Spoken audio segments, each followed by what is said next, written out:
সাকিব খানকে খুব ভাল লাগে। আমার এই 61 তারপরেও ওকে ভাল লাগে। আমি সাকিব খানের সব সিনেমা দেখি, তুফান দেখেছি, বরবাদ দেখেছি, আজকেও এসেছি। এখনকার শোটা দেখবো। কোনটা দেখবেন? অবশ্যই তাণ্ডব।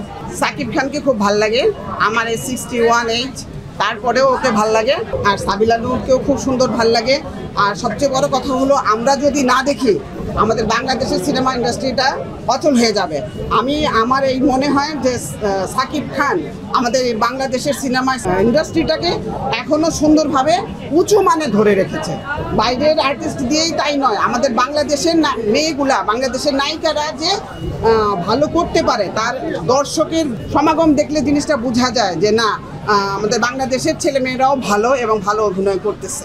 সেই জন্যই সাকিব খানকে আজকের তাণ্ডব দেখতে এসেছি। আমি সাকিব খানের সব সিনেমা দেখি, তুফান দেখেছি, বরবাদ দেখেছি, আজকেও এসেছি। ওরকম খুব একটা আমি জানি না, কিন্তু আগে দেখবো, তারপরে পরে ফিডব্যাক বলতে পারবো।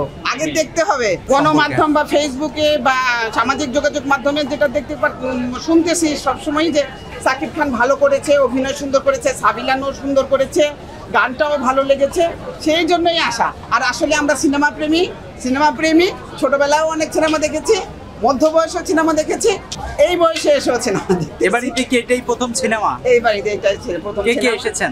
আমি, আমার ছোট মেয়ে, আমার ছেলে, আমার নাতনি, আমার মেয়ে জামাই। দর্শকদের উদ্দেশ্যে আমি একটা কথাই বলবো যে আপনারা আসেন, আমাদের হলগুলোতে আসেন, আমাদের বাংলা সিনেমা দেখেন।